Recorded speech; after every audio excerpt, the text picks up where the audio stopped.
ஆண்டாள் திருவடிகளை போற்றி வணங்கி இன்று மார்கழி 28ஆம் நாள் பாசுரம் 28வது பாசுரம் கறவைகள் பின் சென்று காணும் சேர்ந்துண்போ என்ற ஒரு அழகிய பாசுரமாகும். அறிவில்லாத ஆயர்கள் குறையில்லாத அறிவு இல்லாத ஆயர்கள் குறையில்லாத கோவிந்தனை பாடுகின்ற பாசுரம். இந்த பாசுரம் வைணவ இடத்திலே மிக ஒரு மணி மகுடமாக விளங்கக்கூடிய பாசுரமாக அமைகிறது. ஒரு தாய் தன் குழந்தைக்கு அமுது ஊட்டுவது போல இந்த ஆண்டாள் இந்த ஜீவாத்மா மோட்சம் பெறுவதற்காக சரணாகதி தத்துவத்தை இந்த பாடல் வழியாக நமக்கு தெளிவாக விளக்குகிறார்.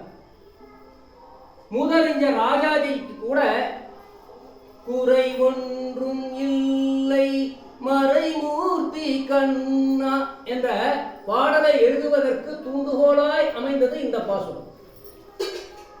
இப்படி இந்த இனிய பாசுரத்தின் சிறப்புகளை சொல்லிக்கொண்டே போகலாம். பாசுரம் 26, 27 கண்ணபிரானிடம் ஆண்டாள் நோன்பு நோற்பதற்காக முதலிலே சில பொருள்களை கேட்கின்றார். பாஞ்சசன்யம், பறை, கோல விளக்கு, கொடி, விதானம் இதையெல்லாம் கேட்டு வாங்கி கொண்டவள் 27வது பாட்டிலே, நேற்றைய பாட்டிலே சூடகமே தோல்வளையே தோடே செவிப்பூவே பாடகமே என்றனைய பல்கலனும் யாமணிவோம் என்று அந்த அணிகலன்களை எல்லாம் கேட்டு அந்த அணிகலன்களை நீயே அணிவிக்க வேண்டும் என்று கேட்டுக்கொண்டதற்கிணங்க அந்த இறைவனை பாடுவதாக நேற்றைய பாசுரம் சிந்திக்க வைத்தது நம்மையெல்லாம். பிறகு அப்படி பாடி பரிசு பெற்றும் அங்கே கண்ணபிரான் முன்னால் நின்று கொண்டிருக்கின்ற அந்த கோதையை, அந்த ஆண்டாள் அம்மையாரை பார்த்து இன்னும் என்ன வேண்டும் உங்களுக்கு என்று கண்ணபிரான் கேட்கிறார். நாங்கள் பறையை பெறுவதற்காக நின்று கொண்டிருக்கின்றோம், அதை வாங்காமல் நாங்கள் செல்ல மாட்டோம் என்று சொல்லுகிறார். அப்பொழுது கண்ணன், இந்த பறையை பெறுவதற்கு நீங்கள் என்ன தகுதி படைத்திருக்கிறீர்கள் என்று கேட்கின்ற பொழுது, நாங்கள் இந்த நோன்பை நிறைவு செய்துதான் உன்னை பறை கேட்கிறோம், நீங்கள் நோன்பே இன்னும் நிறைவு செய்யவில்லையே என்று கண்ணபிரான் கேட்க, எங்களது நோன்பு உன்னை காண்பதுதான், உன்னோடு இருப்பதுதான் எங்களது நோன்பின் முக்கிய சாரம். அதை நாங்கள் அனுபவித்து விட்டோம், அதை அடைந்து விட்டோம். எனவே மீண்டும் எங்களுக்கு ஒரு பரிசை நீ தர வேண்டும் என்று கேட்டவுடன் அவரது பேச்சிலே அவன் மயங்கி என்ன வேண்டும் என்று கேளு என்று சொல்லுகிறான். அதற்கு என்ன தகுதி உங்களுக்கு இருக்கிறது பறை தருவதற்கு என்று கேட்கின்ற பொழுது, அப்பொழுதுதான் அவள் இந்த பாசுரத்தை பாடுகிறாள். கறவைகள் பின் சென்று தானம் சேர்ந்துண்போ. எங்களுக்கு ஒண்ணுமே தெரியாது, நாங்கள் கறவைகள், ஆடு, அதாவது எருமை, ஆடு, பசுக்கள், அந்த கூட்டங்களை எல்லாம் மேய்த்து கொண்டு கானம் செல்வோம். கானம்னா 2 பொருள் வருகிறது தமிழ். காடு செல்வோம், கானம்னா பாடல், பாட்டு பாடும். ஆக கறவைகள் பின் சென்று கானம் சேர்ந்து உண்போ. நாங்கள் இந்த கறவைகள் பின்னாடி, ஏன்னா எங்களுக்கு கூட வழி தெரியாது, எங்களை வழி நடத்தி செல்வதே அந்த பசுக்கள் தான். அந்த பசுக்களின் பின்னாலே நாங்கள் சென்று அது மேய்ச்சலுக்கு கொண்டு போய் விடுவோம். அது பசு புல்லை மேய்ந்த பிறகு நாங்கள் எடுத்துக்கொண்டு போகின்ற கட்டுச்சோற்றை, அந்த நீராகார சோற்றை அங்கே உண்டு சேர்ந்து மகிழ்வோ. அறிவு ஒன்றுமில்லாத ஆய்குலத்து, நாங்க அப்படி அந்த பசுக்கள் காட்டுகின்ற பாதையிலே சென்று அறிவு ஒன்றும் இல்லாத ஆய்குலம். எங்க குலம் அறிவுனா என்னன்னு தெரியாது, உலக ஞானம் இல்லாத குலம். ஆடு மாடு மேய்க்கின்ற இடையர் குலம். எனவே அறிவு ஒன்று இல்லை எங்களுக்கு. ஒரு சத்சங்கமோ, சத்சங்கம் என்று சொன்னால் பஜனை, இந்த பெரிய மகான்கள் பேசக்கூடிய உரை, அந்த உரைகளிலே நாங்கள் சென்று அந்த அறிவை பெறுவதற்குரிய அறிவு எங்களுக்கு கிடையாது.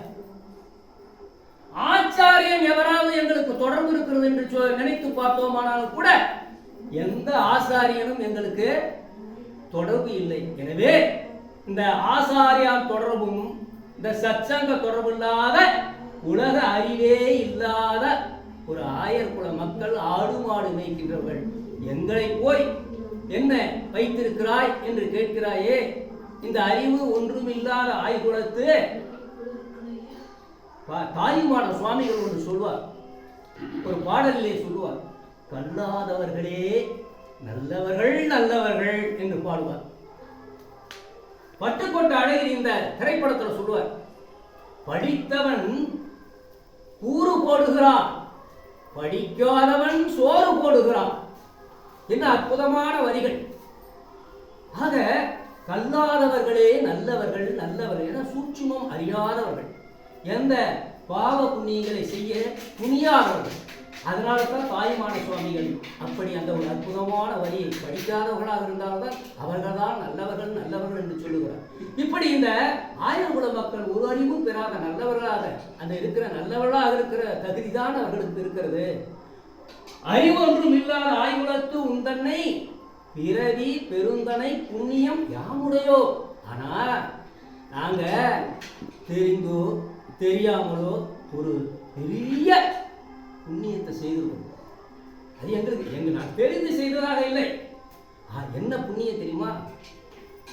நீ வந்து குடித்தப்ப ஆயர் குல கொழுந்தாய், எங்கள் குல விளக்காய், எங்கள் மணி விளக்காய், பகவத்கீதையை உரைக்கின்ற அறிவை பெற்ற ஞானத்தை உடைய நீ இந்த ஆடு மாடு மேய்க்கும் இந்த ஆயர் குலத்துல வந்து உதித்தாயே, யாம் செய்த புண்ணியம், அந்த பிறவி பெருந்தனை புண்ணியம் யாமுடைய, அந்த புண்ணியம் தான்.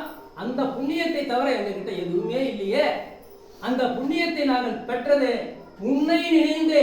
உன்னை நினைந்தால், உன்னை தொழுதால், உனக்கு கைங்கரியம் செய்தால், சேவை கைங்கரியம் உனக்கு சேவை செய்தால் நாங்கள் வைகுண்ட பதவியை, உன்னோடே இருக்கின்ற அந்த பெரும் பதவி கிடைக்கும் என்பதை மட்டும் உறுதியாக நம்புகிறோம். வேற எதுவும் எங்களுக்கு தெரியாது, உலக ஞானம் இல்லை என்று சொல்லுகின்றார். அப்பொழுதுதான் குறை ஒன்றும் இல்லாத கோவிந்தா. கோவிந்தா என்றால் பசு கூட்டங்களின் தலைவன். கோ என்றால் பசு அரசன் என்ற ஒரு பொருளும் இருக்கிறது. ஆனால் இந்த இடத்துல பசு கூட்டங்களுடைய தலைவனாக விளங்கக்கூடிய கோவிந்தா, உனக்கு ஒரு குறையும் இல்லை. ஆனால் அறிவு இல்லாத எங்களுக்கு நிறைய ஒண்ணுமே தெரியாது. அறியாமைதான் எங்க கிட்ட இருக்கு. உங்ககிட்ட அறிவு நிரம்பி ஒளிந்து அறிவு நிரம்பி இருக்கிறது. கருணை கடல்.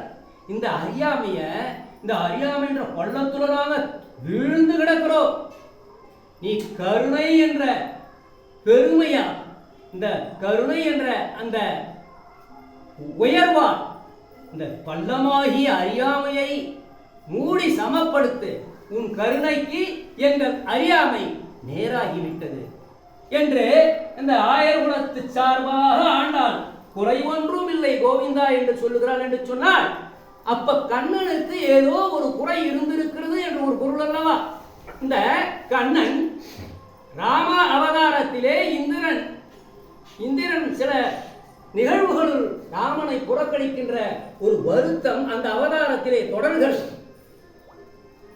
அந்த வருத்தம் இந்த கிருஷ்ண அவதாரத்திலே கல்மழை பொழியச் செய்த ஆயர்களையும் ஆயினரைகளையும் தொல்லைப்படுத்திய இந்திரனுக்கு பாடம் புகட்ட அந்த கோவர்த்தன மலையை ஒரு விரலிலே தாங்கி அவர்களை காத்தான் இல்லையா? காத்தவன் அவனுடைய மன்னிப்பையும் வந்து இந்திரன் கேட்கிறான், நான் செய்தது தவறு என்று. அப்ப அந்த ராம அவதாரத்திலே அந்த செய்த பிழை, இந்திரனால் செய்த பிழை இந்த கிருஷ்ண அவதாரத்திலே அது நிவர்த்தி செய்யப்படுகின்ற காரணத்தினாலதான் இந்த பாடலிலே குறை ஒன்றும் இல்லாத கோவிந்தனாக இருக்கிறாய். அங்கே குறையுள்ளவனாக இருந்தாய் ராமாயணத்திலே, இங்கே இல்லை. குறை ஒன்றும் இல்லாத கோவிந்தா, உன் தன்னோடு உறவே நமக்கின்று ஒழிக்க ஒழியாதே. கோவிந்தா, பசு கூட்டங்களின் தலைவா, உன் தன்னை, உன்னோடு இருக்கிற உறவு, இந்த பரமாத்மாவாகிய நீ, கடவுளுடைய ஆத்மா பரமாத்மா, நம்முடைய இத்தனை இந்த உலக ஜீவராசிகளுடைய ஆத்மா ஜீவ ஆத்மா. இந்த ஜீவ ஆத்மாக்கள் எல்லாம் பரமாத்மாவை சென்று சேர்வதுதான் முடிவு. இந்த பரமாத்மாவுக்குள் ஜீவாத்மா இருக்கிறது, ஜீவாத்மாவுக்குள் பரமாத்மா இருக்கிறது. அப்படிப்பட்ட உறவு நமக்கு. நீ ஒழிக்கலானா ஒழிக்க முடியாது. நமக்கு இங்கு, உனக்கும் எங்களுக்கும், எங்களுக்கு மட்டும் சொல்லல ஆயர்கள், எங்களுக்கு மட்டும் என்று சொல்லவில்லை ஆண்டார். அதாவது நமக்கு இங்கு ஒழிக்க முடியாது. இந்த பந்தம் இருக்க, இந்த ஜீவாத்மா பரமாத்மா பந்தம் ஒழிக்கவே முடியாது. அறியாத பிள்ளைகளோ அன்பினால் உந்தன்னை. நாங்க ஒன்றும் அறியாத பாலகர்கள், சிறுவர்கள், சிறுமிகள், அறியாத பிள்ளைகளும் அன்பினால் உந்தன்னை. நாங்க அன்பு மிகுதியால, உன் மீது கொண்ட பாசத்தினால, உன் மீது கொண்ட நேசத்தினால நாங்கள் சிறு பேர் அழைத்தனவும் உன்னை வாடா போடா, டே கண்ணா, மணிவண்ணா, மாதவா, கேசவா என்று ஒருமையிலெல்லாம் பேசியிருப்போம். ஏன்? அறியாத பிள்ளைகள் நாங்கள். சிறுபேர் அப்படின்னா சிறுபேர் என்ன, சின்ன சின்ன பேரை வைத்து, இப்ப அந்த நிக் நேம்னு சொல்லும் இல்லையா, அது மாதிரி ஏதாவது ஒரு வீட்டில் ஒரு பேர் இருக்கும், வெளியில் போகிற ஒரு பேர் இருக்கும். அது மாதிரி அது விளையாட்டு பிள்ளையா, நீ எங்களோடு ஏன்னா ஆயிரகுடத்தில் வந்து உதித்ததுனால நீ எங்களுக்கு உறவினன் ஐயா, கண்ணபிரானே நீ எங்களுக்கு உறவினன். அந்த உறவினன் என்ற உறவு முறைகளோடு நாங்கள் உன்னை பொறுமையில கூட பேசியிருப்போம், வா போ என்று. அதையெல்லாம் மறைந்து விடு. இப்பதான் ஆண்டாள் சொல்றான். இதையெல்லாம் சொன்னவ இங்கே இறைவா, கடவுளே என்ற வார்த்தைக்கு தான் இறைவா நீ பறையேறோர் என்பார். நீ என்ன தர வேண்டும் எங்களுக்கு? பறை தர வேண்டும். அந்த பறையை கொடுத்து எங்களை நீ காக்க வேண்டும்.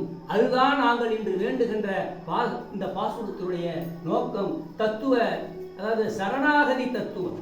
சரணாகதி என்றாலே இறைவன் தான் எல்லாம். ஏன்னா நம்மளை நம்ப கூடாது. அதனாலதான் பாஞ்சாலி முதல்ல கையை கொத்தினால், காலை கொத்தினால், இந்த மானபங்கப்படுத்தும் பொழுது அவளால் முயன்ற முயற்சிகளை எல்லாம் முயற்சித்து பார்த்தாள். அப்பொழுதுதான் சேலை வரவில்லை. கண்ணா நீதான் என்று கையை தூக்கினார். அதான் சரணாகதி. அந்த சரணாகதி தத்துவத்துல உடனே கண்ணன் அந்த சேலையை அவளுக்கு கொடுத்து மானத்தை காக்கின்றான். அப்படி எல்லாம் நீயே என்று அவன் திருவடிகளை பற்றி கொள்வது சரணாகதி. அந்த சரணாகதியை இந்த பாடலிலே சொல்லுவது அற்புதத்திலும் அற்புதம் என்று சொல்லி நாம் அந்த பாடலை இன்று சிந்தித்து நம்முடைய நிகழ்வுக்கு இன்று செல்லலாம் என்று சொல்லி, கறவைகள் பின் சென்று காணம் சேர்ந்துண்போம், அறிவொன்றும் இல்லாத ஆய்குலத்து உந்தன்னை பிறவி பெருந்தனை புண்ணியம் யாமுடையோ, குறைவொன்றும் இல்லாத கோவிந்தா உந்தன்னோடு உறவே நமக்குங்கு ஒழிக்க ஒழியாது. அறியாத பிள்ளைகளும் அன்பினார் உந்தன்னை சிறுவேரழைத்தனவும் சீறி அருளாதே. இறைவா நீ தாராய் பறையேவோர் எம்பாவாய். நன்றி.